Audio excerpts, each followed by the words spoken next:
అదేవిధంగా రేషన్ లబ్ధిదారులు 9,31,000 మంది. ఇప్పుడు మార్చి వరకు ఈ రోజు వరకు కార్డుల సంఖ్య 3,69,000 పెరిగింది. అదేవిధంగా మొత్తం రేషన్ లబ్ధిదారులు 10,77,000 మంది పెరిగింది. 10,77,000 పెరిగింది. అంటే ఎంత పెరిగింది? మన జిల్లాలోనే 45,761 కొత్త రేషన్ కార్డు,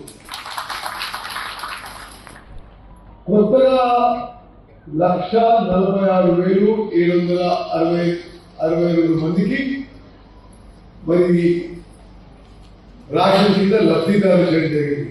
ఈరోజు మళ్ళీ మీకు మాటిస్తున్నా, ఇంకా ఎవరన్నా మిగిలి ఉంటే రేషన్ కార్డుల విషయంలో తప్పనిసరిగా మీ సేవా సెంటర్ అప్లై చేస్తున్నా.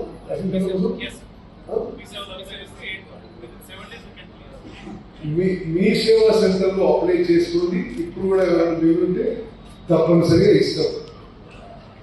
నిజంగా ఈ కొత్త రేషన్ కార్డుల వ్యవహారం, కొత్త రేషన్ కార్డుల వ్యవహారం, అదేవిధంగా రేషన్ కింద సన్నబియ్యం వేయడం నాకు నా జీవితంలో, రాజకీయ జీవితంలో అత్యంత సంతృప్తి ఇచ్చే విషయం. ముఖ్యమంత్రి రేవంత్ రెడ్డి గారి నాయకత్వంలోని ప్రస్తుత కాంగ్రెస్ ప్రభుత్వంలో ఒక గేమ్ చేంజర్ గా సమాజంలో ఒక విప్లవాత్మక మార్పు తీసుకొస్తుంటే ఈ సన్నబియ్యం తీసుకురావడం. అంతకుముందు ప్రభుత్వంలో రాష్ట్రంలో 2,80,00,000 మందికి 12,000 కోట్లు ఖర్చు పెట్టి మనిషికి 6 కిలోలు దొడ్డుగా వచ్చేది. 2,80,00,000 మందికి 12,000 కోట్లు ఖర్చు పెట్టి మనిషికి 6 కిలోల దొడ్డుగా వచ్చేది. మేము వచ్చిన తర్వాత 3,35,00,000 మందికి సుమారు 14,000 కోట్లతో, సంవత్సరానికి 14,000 కోట్లు ఖర్చు పెట్టి మరి జనాభాలో మంచి క్వాలిటీ సన్నబియ్యం ఇస్తున్న విషయం నేను మీ అందరికీ ఎంతో సంతృప్తితో మనం చేస్తున్నాను. ఇప్పుడు మీరందరూ మున్సిపల్ కౌన్సిలర్లు, చైర్మన్లు, సర్పంచులు ఎక్కడన్నా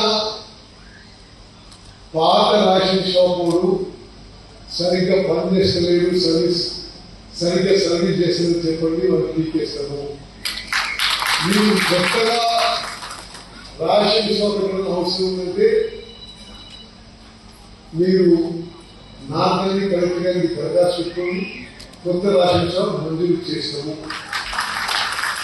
అన్ని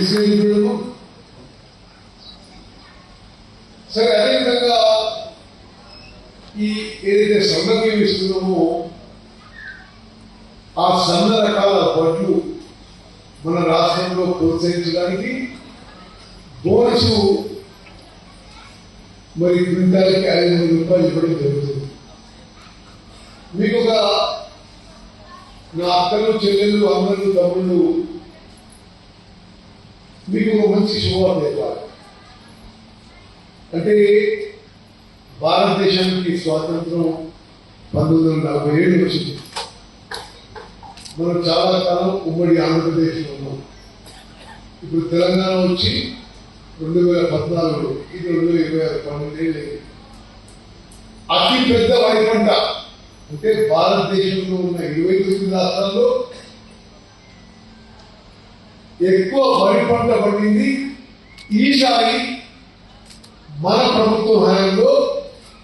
ఎక్కువ వ్యవసాయ విస్తీర్ణం, ఎక్కువ వరి పంట పండింది. 148 లక్షల మెట్రిక్ టన్నుల వరి ధాన్యం పండింది. అదేవిధంగా అంటే ఇప్పుడు రైతు నుంచి కొనుగోలు చేయాలి కదా, ప్రత్యేకంగా మహిళా సంఘాల ఐకేపీ సెంటర్ల నుంచి ఈ మొన్న ఖరీఫ్ పంటలో 72 లక్షల మెట్రిక్ టన్నుల వరి ధాన్యం కొనుగోలు చేసినాం.